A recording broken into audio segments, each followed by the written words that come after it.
Into the light, Blondie!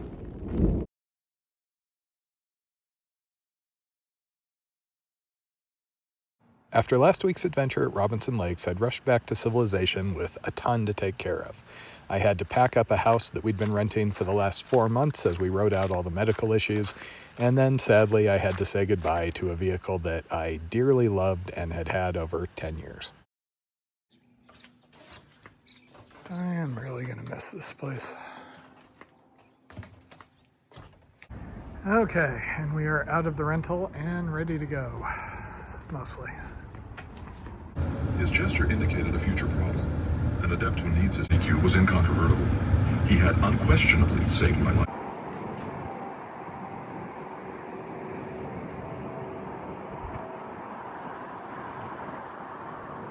At the most southern end of the delta, water is then diverted into a concrete aqueduct.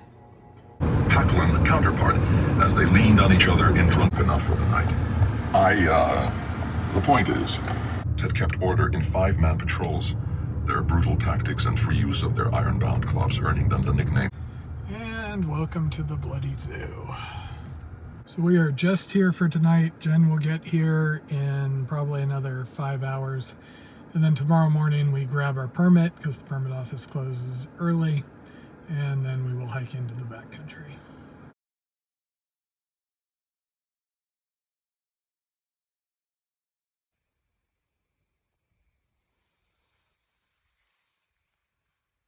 And Blondie made it out at what time last night?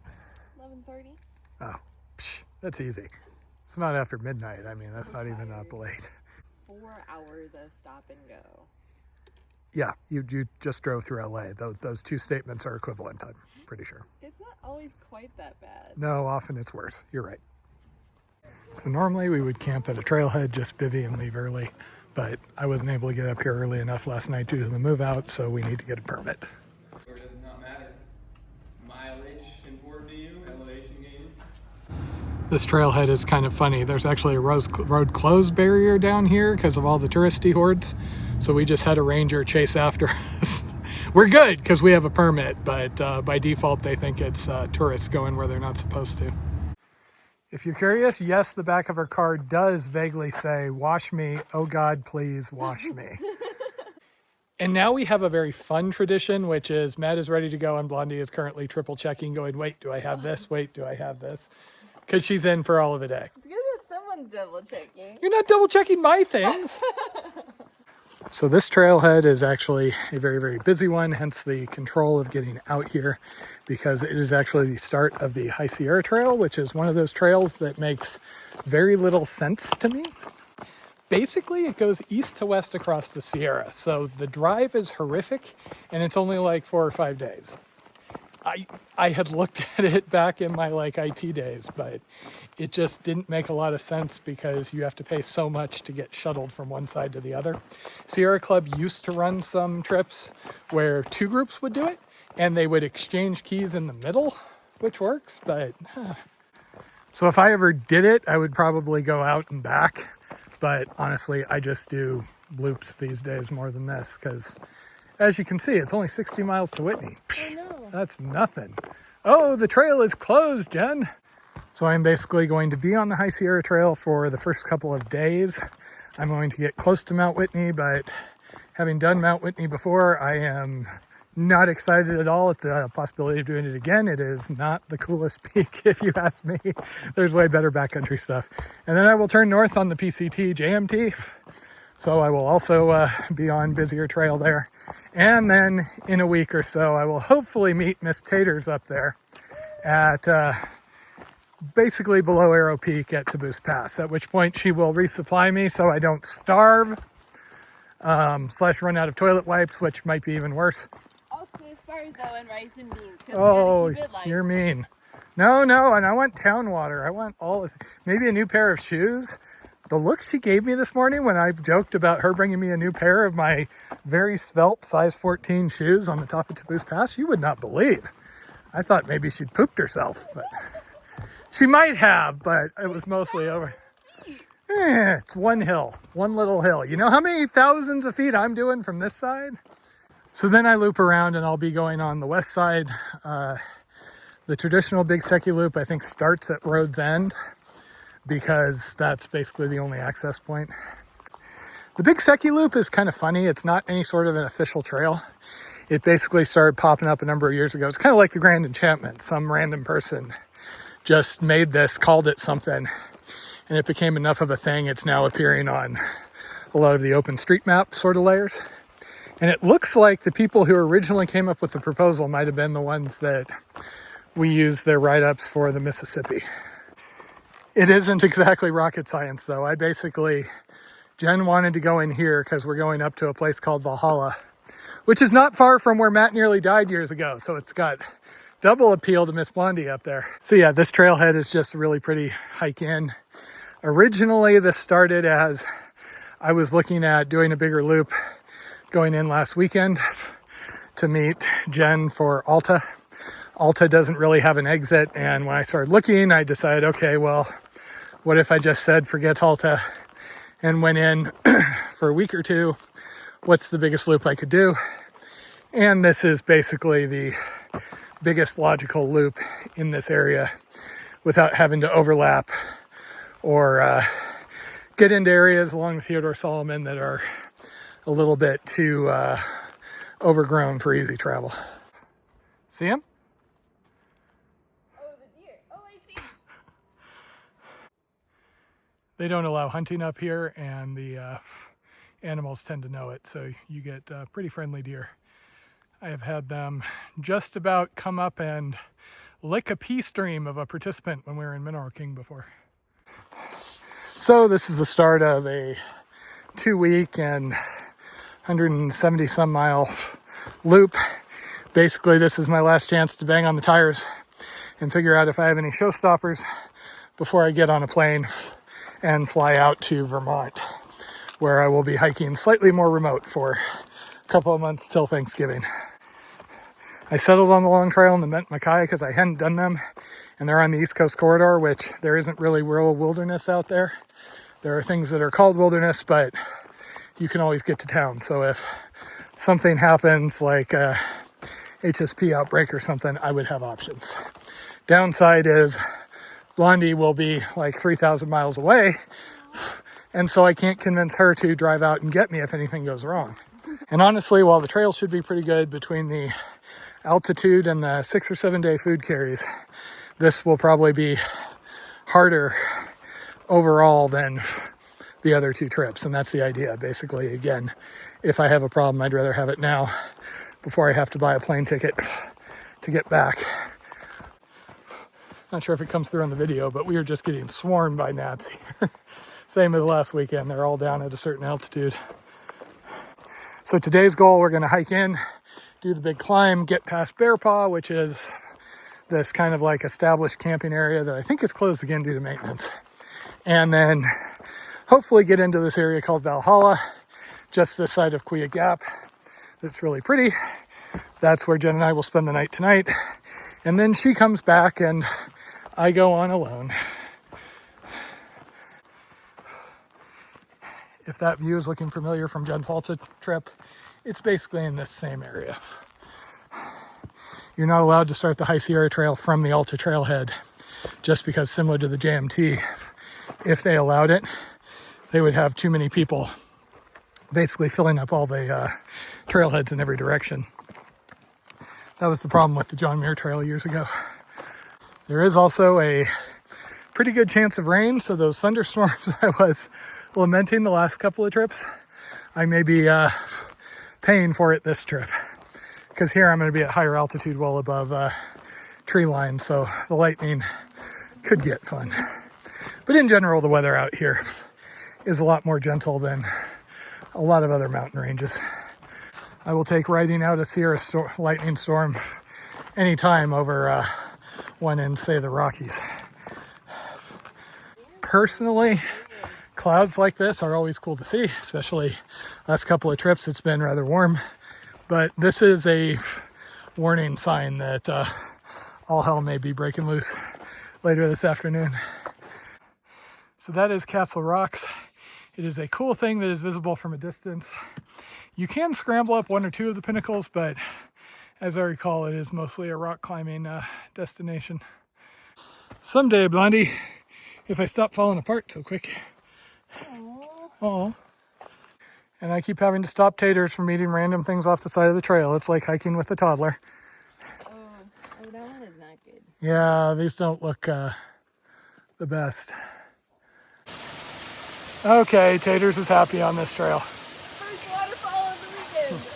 We have been sitting here having a morning snack break, and we have been hearing thunder going off. So, yeah, looks like that hot and sunny streak that I was complaining about last week is done with.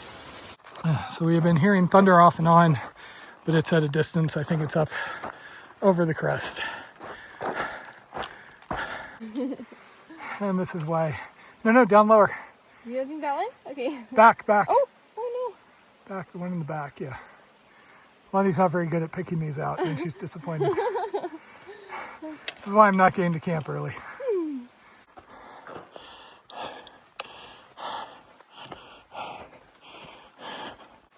So we are hearing thunder off and on. As expected, it's over the crest.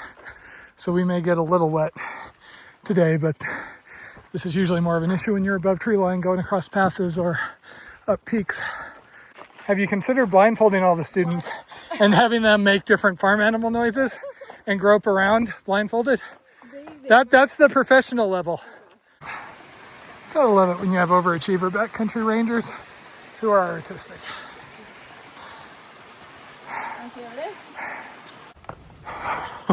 So we have been hearing thunder going off pretty constantly, and the eastern slope forecast didn't really show anything, but when Jen walked up to the ranger, he commented that it was going to be raining for the next 4 or 5 days.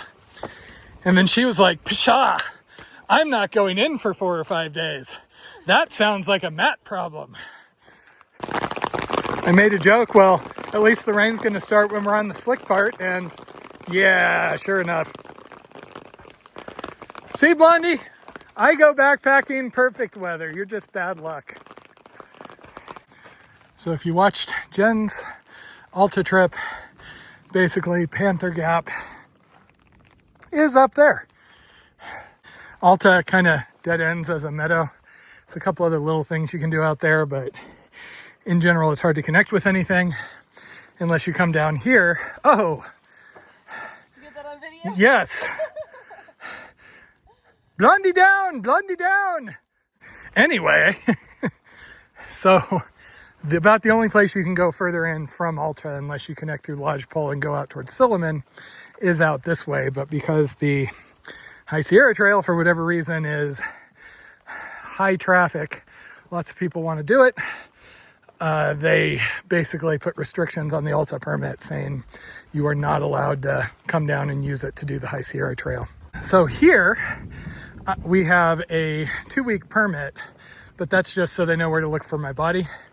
In general, we have a permit for entry on the High Sierra Trail. They ask where we're staying for the first night or two, and then we can basically go in wherever we want and stay in as long as we want. Outside of, eventually they consider the car at the trailhead abandoned and start looking for bodies.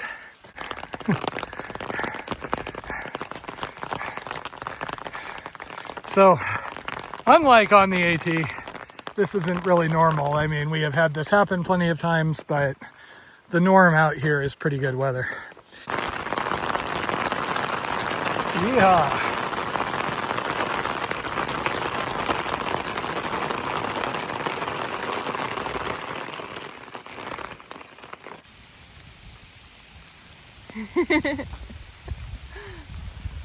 No rain, no man!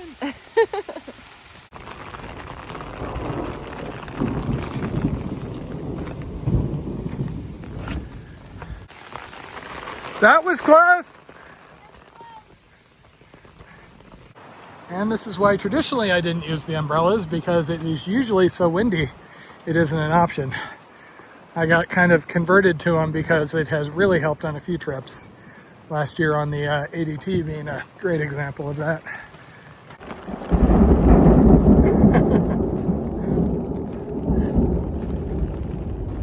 Go into the light, Blondie! There's corn there. So bear boxes like this exist out in the Sierra in some places. They've actually become somewhat controversial over the years. In theory, nobody needs a bear can because they can just use the bear boxes. In actuality, people suck, and you get folks. I remember hiking in, looking at one of the bear boxes, and there was a bunch of trash with a note saying, "Sorry," on the PCT. They had packed in like an entire subway and left all the trash because they didn't care. So in some cases now they actually have locked the bear boxes because otherwise the rangers spend a lot of time packing out trash. And in general, it is just a lot more sustainable having a bear can. The only time we really used one was the Kauai trip, and Jen had her food stolen out of one. I was informed I was to take my phone out and capture this. Yeah, one of the many pluses of hiking in the rain. More beautiful water features. And soggy underwear.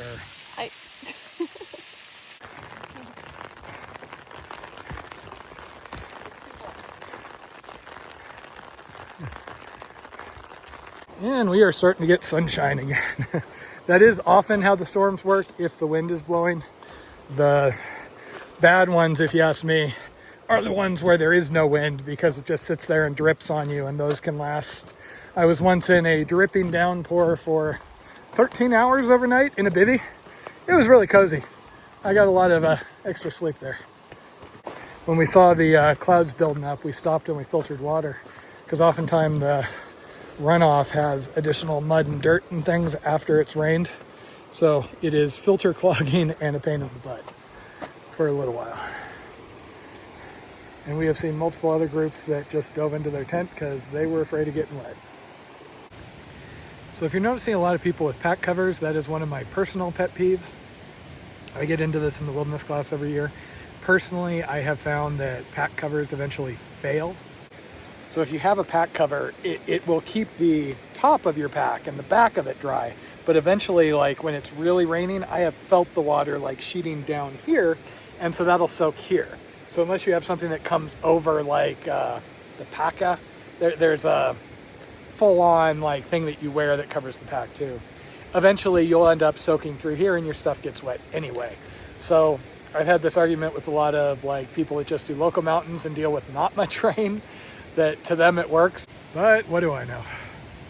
Okay, I was just saying I was tired, and Jen just told me that I get to go all the way to Hamilton. So this is going to be a big day with 7 days of food. Yeehaw. Woo.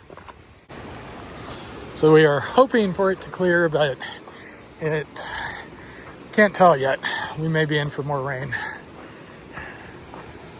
I suddenly find myself craving either a root beer float or chemical flame retardant.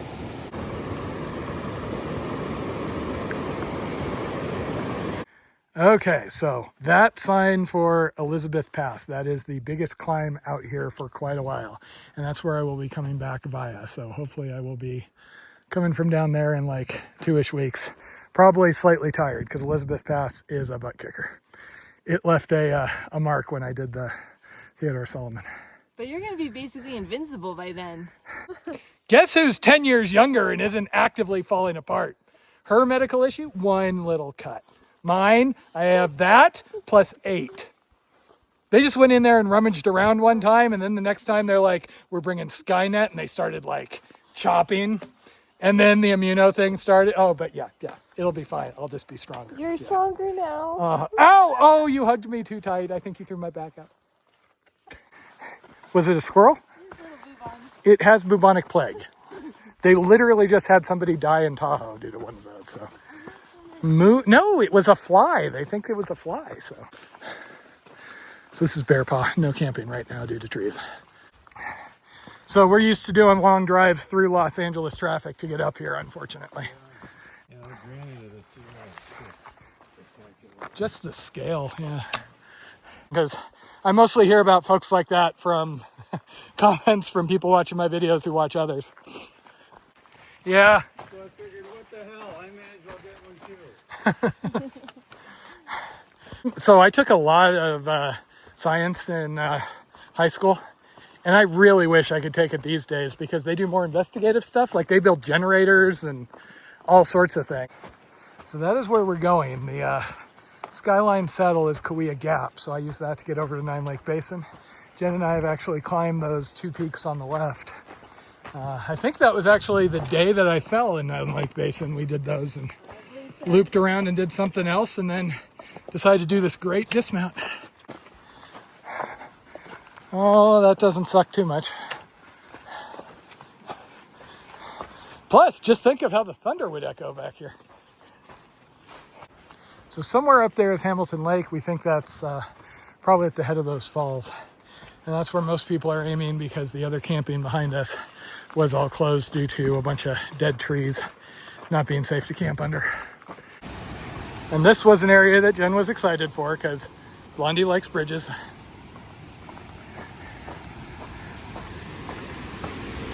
Oh, that doesn't suck too much. And there's the old bridge.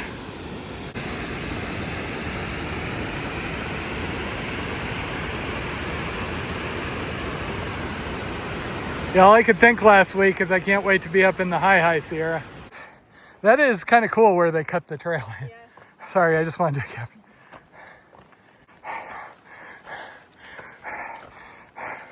Oh look, I think it's raining over there still. Sure you don't want to go over the gap today? You can just carry me.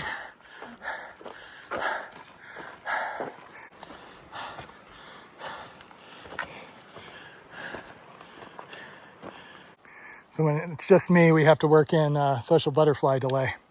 And when it's Blondie, we have to work in berry eating delay. Very important. It's one of the best things ever.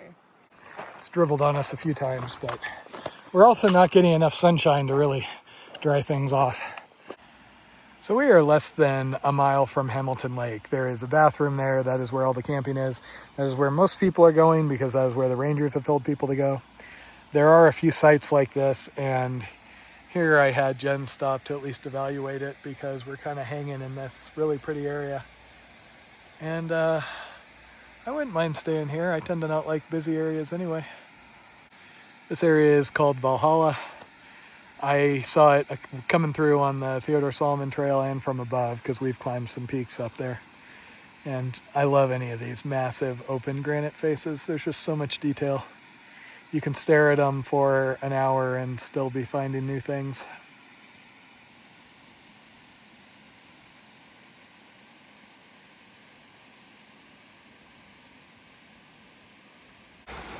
So the good news is this is the top of that waterfall we were seeing from a distance. So if Blondie had fallen, it would have gotten really exciting really quickly. Oh no, now I have to cross. So we just met the Bear Paw Ranger and he was booking it down because of that. It's probably that lightning storm that went over us, downstrike on the trees.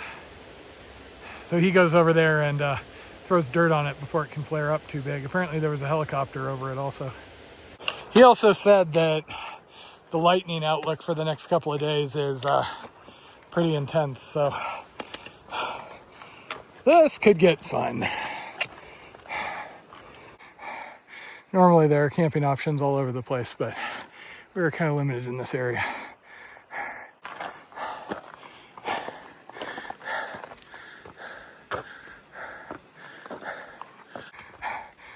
Civilized wilderness. It is a thunderbox. So as expected, it is kind of busy back here, and this is not really my scene. But things should improve in another day or two. If I was at full strength, my plan would have been to continue climbing. There's a precipice lake up here, and then go over Kauai Gap, and I remember Nine Lake Basin having a lot more distributed sites, which is what I prefer to this. There are people all over here. So this is one of those cases of something that would work. Could probably fit the tent, reasonable, except fall line of that. So after go to the amount of running around and trying to find something really isolated, we settled on this. It's pretty good. I mean, we can see a bunch of people over there. we can see some people with some very questionable non-LNT campsites here and there, which always bothers me at a level. And there are people all around, but at least we've got some separation. Hopefully the snoring won't echo up here. And it is still dripping on us. I'm not sure. We might have some nighttime rain.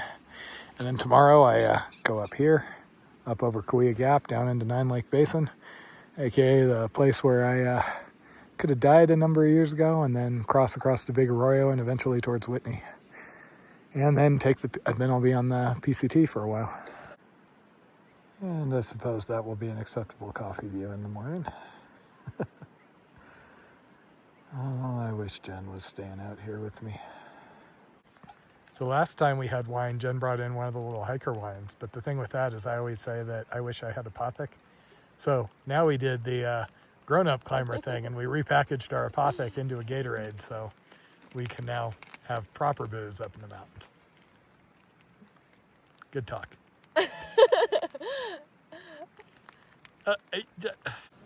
So sadly, this is probably our last solo night camping together. We'll camp together at Bench Lake, but we'll have others around. So at least we're in a pretty-ish place, and we've got tortellini and wine, and Blondie is just chatting up a storm. Seriously, you have no idea how hard it is to constantly be cutting just to avoid her saying anything. We're getting like 2021 era Blondie right now. So we have our normal pots, and we normally use that. You can make tortellini in those, but it takes a lot of effort and usually results in some like boiling over. Very smooth, don't worry. Nobody's videoing. So Jen likes to bring the bigger pot. She's in like short timer mode because she goes out tomorrow. Some of us have to like climb over Kauai Gap and get hit by lightning apparently. I was not encouraged by that ranger because he actually seemed to know what he was doing. When we got up to Hamilton Lake, it was pretty crowded as expected. Probably 10 other parties up here, but most of them crowd around the lake itself, where you're also closer to the bear box and the pit toilet. So we were able to find a spot across the lake without anyone right around us. Home sweet home for the night.